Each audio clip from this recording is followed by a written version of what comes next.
My name is Jose German. I am the founder of the Northeast Earth Coalition. And here we have our butterfly lady, Trina Paulos, who has been an inspiration for this community about Monarch butterfly. We are very proud, very happy to share with you the recognition that we got from the Monarch Butterfly City, USA. Montclair is the second in New Jersey, but when I was reading the other location, we are the first city actually. So that is something to celebrate.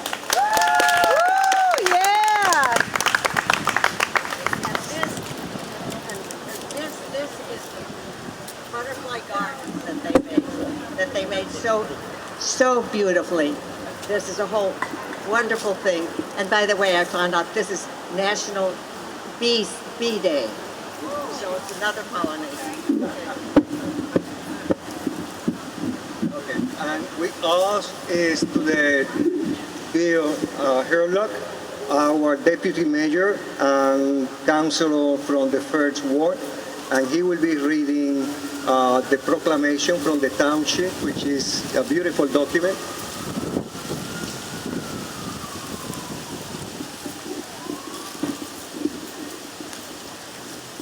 Thank you very much. I really appreciate that, Jose, and all the work that you've done, and all the work that you've done too, ma'am. This is great. Montclair is officially a Monarch Butterfly City. That is fantastic news. Thank you for all the efforts that you've undertaken for that to happen. I'd like to read a proclamation now, and I have to confess I left my reading glasses home, so I thank you again for letting me borrow yours. Thanks, Renee. This is a proclamation recognizing Montclair as a monarch city.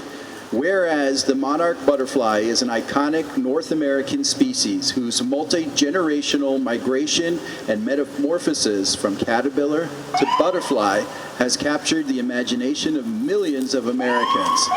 And whereas 20 years ago, more than 1 billion eastern monarch butterflies migrated to Mexico, by the winter of 2019-2020, the population decreased 80%. Monarch scientists attribute the decline to habitat loss, disease, and pesticides. And whereas local governments can be a critical proponent in helping to save the monarch butterfly by providing habitats at public parks, such as here, roadways, community gardens, office buildings, and recreation centers.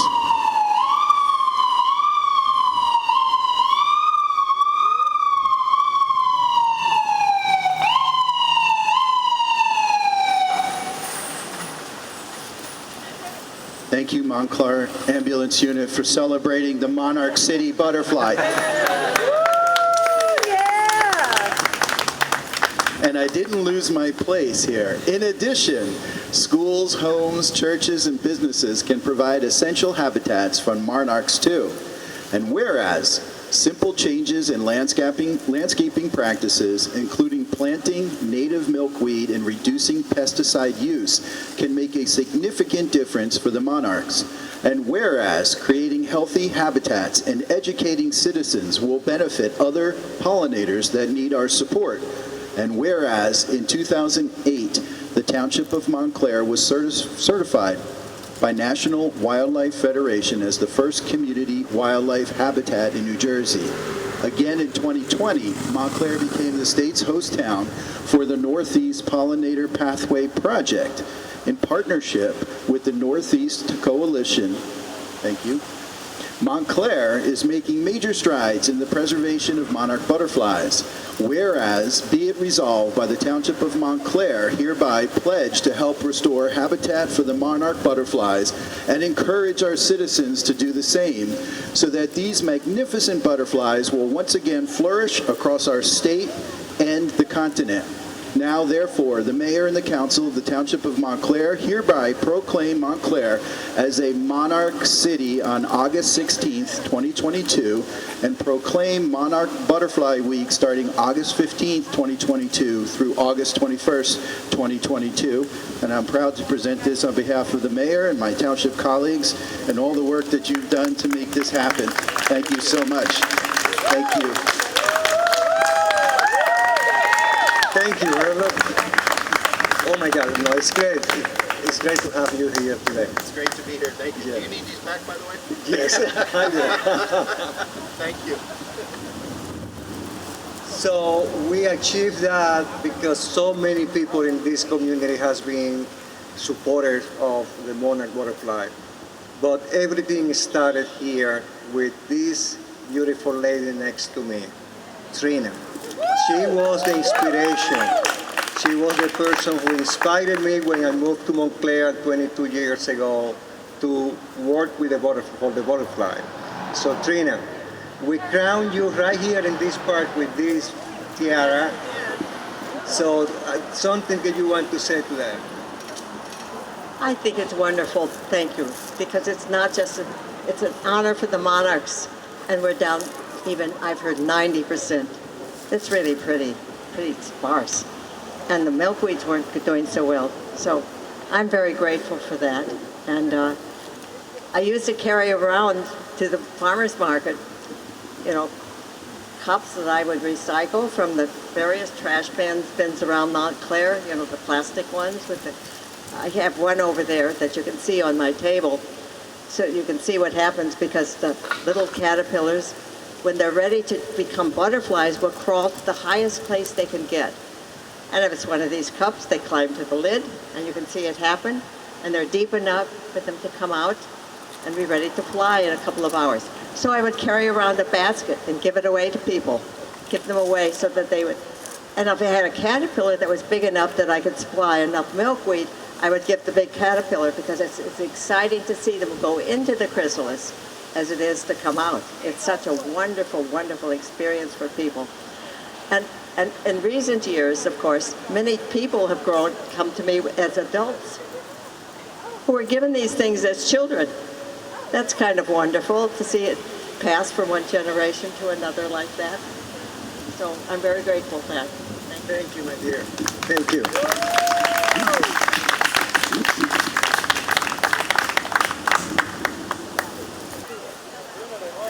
So for folks who don't know, this summer marks the 50th anniversary of the incredible classic book, Hope for the Flowers, written and illustrated by the legendary Trina Paulus.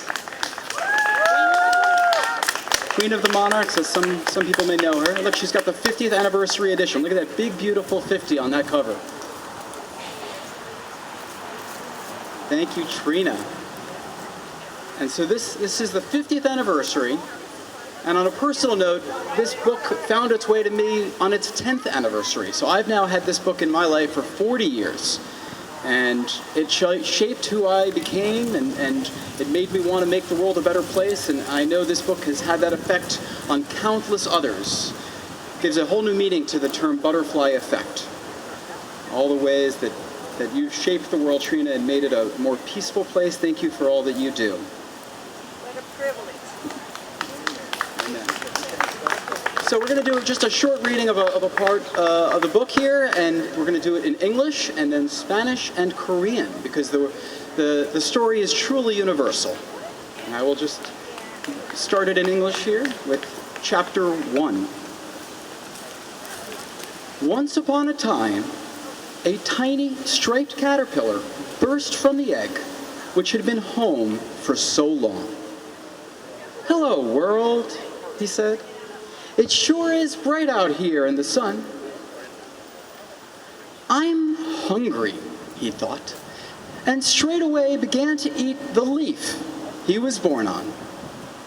And he ate another leaf, and another, and another, and got bigger, and bigger, and bigger, until one day he stopped eating and thought, there must be more to life than just eating and getting bigger. It's getting dull.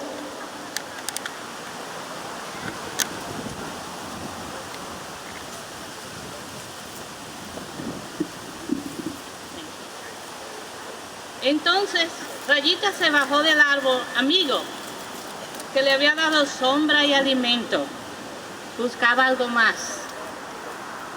Había muchas cosas nuevas para descubrir. Hierba, tierra y huecos, animalitos, todo le fascinaba, pero nada les hacía satisfacción. Cuando se encontró con otra oruga, como él, se emocionó muchísimo. Pero ella estaba tan ocupada comiendo que no tenía tiempo para hablar, tal como lo había pasado a Rayito. Ellos no saben más de la vida que yo, suspiró. Entonces un día Rayito se vio a una oruga que avanzaba con mucha decisión.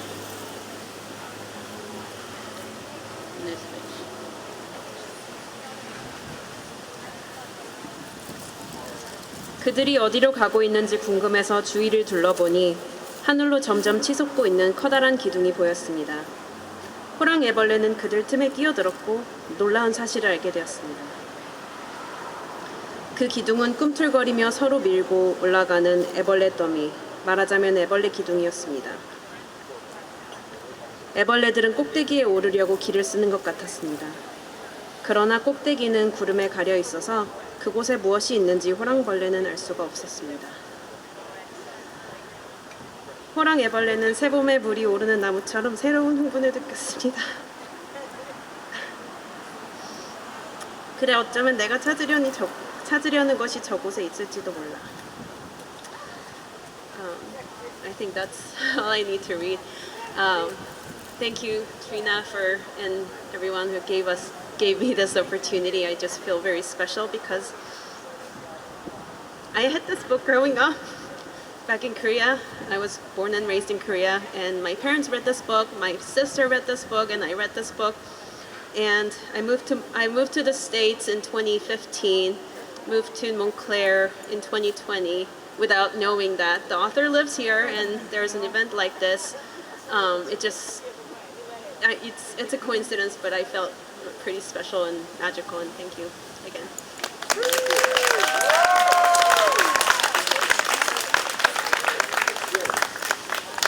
I roamed and rambled, and I followed my footsteps to the sparkling sands of her diamond deserts, and all around me a voice was sounding. This land was made for you and me. This land is your land. This land is my land. From California to the New York Island, from the redwood forest to the Gulf Stream water. This land was made for you and me. Was a high wall there that tried to stop me. A sign was painted, said private property, but on the backside it didn't say nothing. This land was made for you and me. When the sun comes shining and I was strolling through wheat fields waving and dust clouds rolling, as the fog was lifting, a voice was chanting, this land was made for you and me.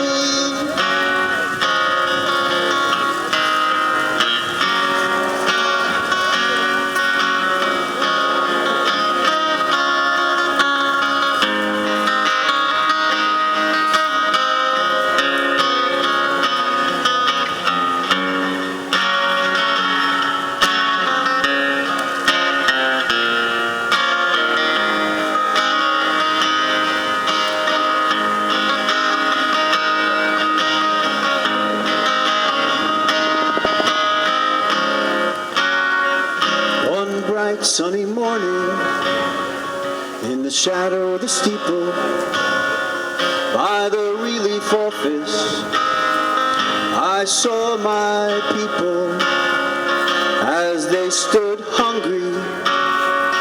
I stood there wondering if this land was made for you and